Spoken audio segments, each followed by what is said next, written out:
Welcome to this new video on FM Draft Mode. I'm going to show you the 10 best transfers, free transfers that you can get in the default world database since the winter update, the newest version of the winter update. There's a couple who got taken out because they've retired since the newest winter update. So without further ado, let's look at these 10 players. I've tried to give you one in pretty much every position. A couple of positions have two, but most positions on the park are covered here. Further down the line, I might do a second video to bring you a couple more. But let's go see number 10. In the middle of the pitch, we've got Elias. This is perhaps the weakest area which you could find a freebie. We would have gone with Johan Kabay, but he has retired. We could have gone with Freddie Green, but he has been picked up by a team. So now Elias is probably the best option in the middle of the park. He's got a very good passing attribute. He's got a very good vision attribute, so he should be playing some good balls to other players. Some of his physical skills aren't so great, but if you don't want him to move around a lot, he's gonna do you a good job playing those passes to your other players. His dribbling's fine, his first touch is fine, his crossing is fine, his technique is very good. So he's going to do a good job for you in the middle of the park if that's the way you're short. Number 9 is the first of two centre backs, Fousseni Diarra. He's got good tackling, he's got good marking, he's got a very good set of physical attributes. He's brave.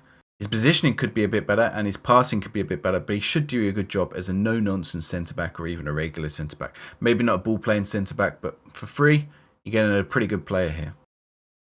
Number 8, we're looking at the right-back position. You might want a very fast wing-back in this position, in which case there's probably a few better options. But if you're just looking for someone with a reasonable amount of pace, who can do fairly well in the tackling attributes and fairly well up the other end of the pitch, very good mental attributes on Rafinha, the Brazilian Rafinha.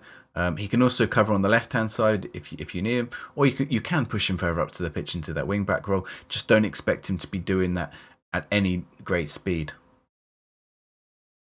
In the number 7 position, we've got Hector Moreno, the former Spurs and QPR goalkeeper, the Brazilian goalkeeper. He's played for Brazil a number of times. He has very good aerial reach. He has very good eccentricity, although eccentricity is one of those ones that you might want to go either way. But one-on-ones he's very good. Passing is very good. Punching tendency is quite high. Throwing is very good. The weakest area is probably his kicking game. So if you're using a keeper who you want to kick out, you're probably going to want to tell him to throw the ball out. But otherwise, for a free keeper, there's probably 3 good ones, and I would probably go for Hector Moreno out of those 3. Number 6, we're looking at a striker. We're looking at Diafra Sakho. He might be higher up the list if there weren't a couple other decent strikers available on free. There's one very good one later on this list, but he's got pretty good physical attributes. His finishing is fine. He's got a good heading attribute, which is very useful, although his jumping reach isn't so high, but he's reasonable height. And he's got good determination, decent off the ball, decent teamwork, decent work rate. He'd put in a good shift for you up top. At number 5, we're looking at the left back again. He hasn't quite got the pace and acceleration you want if you want a really quick wing back, but at 13, it's okay.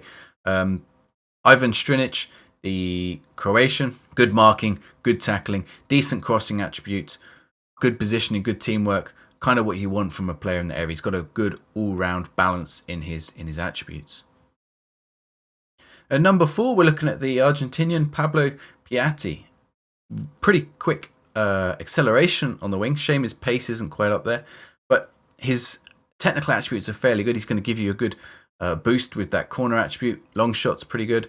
Finishing is fine. Dribbling is fine. Crossing is good. First touch is good. Passing is good. The contribution of these attributes at 14 and above is going to really help you. 18 determination is also very good. Off the ball 15. He should be getting himself into some good positions high up the pitch fairly quickly. Even if he can't, he can accelerate away quickly. Even if he can't sustain that pace, he's going to be very useful for you.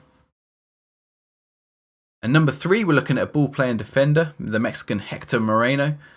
His physical attributes maybe are on the decline a little bit, but they're still pretty good. Stamina is very good. Strength is up there, but it's 15 marking, 14 tackling, 15 heading, good vision, good positioning, a whole load of good mental attributes at the top end of the attributes you're looking at there. Although aggression is a little bit high, but that's not 15. It's not too much of a problem. You want him to get stuck in a little bit.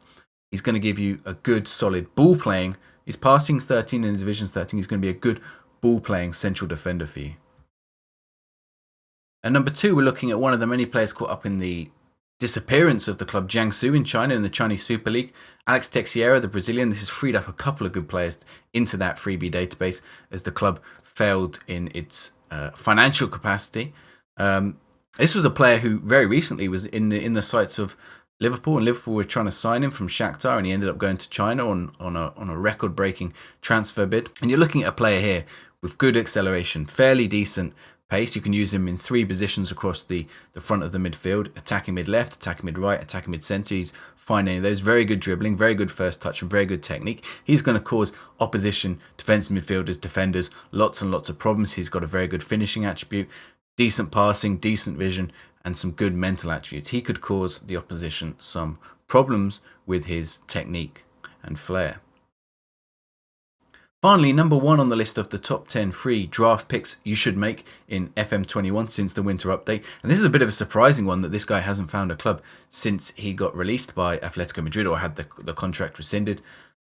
He has good finishing, has good physical attributes. The physical attributes may be a little bit lower than some of the other strikers that you're paying 50, 60 million for.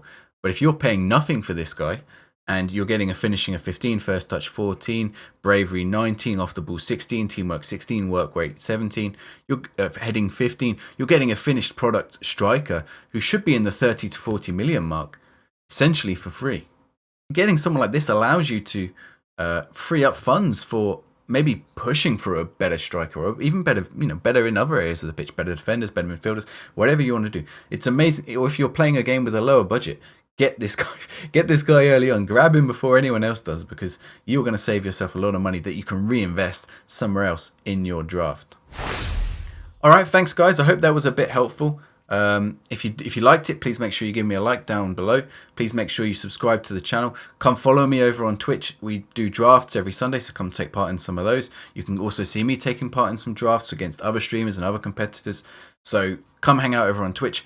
Come hang out over here on YouTube. I'll be bringing you some more of these videos. I'm going to look at the next 10 best players, because there are certainly more than 10 good free players. Maybe we'll look at some budget picks as well, and perhaps we'll look at some of the picks higher up the field, just to give people a good idea of what's out there in the draft mode. I see a lot of scouting videos for the regular main mode, but not so many for the draft mode. And the draft mode, as it picks up steam and gets a bit more popularity, it's going to be good to have a little scout into what's available at what price, because those prices don't quite match what you find in the regular game mode. All right, thanks guys. Make sure you do drop that subscribe down below, and I'll catch you guys next time.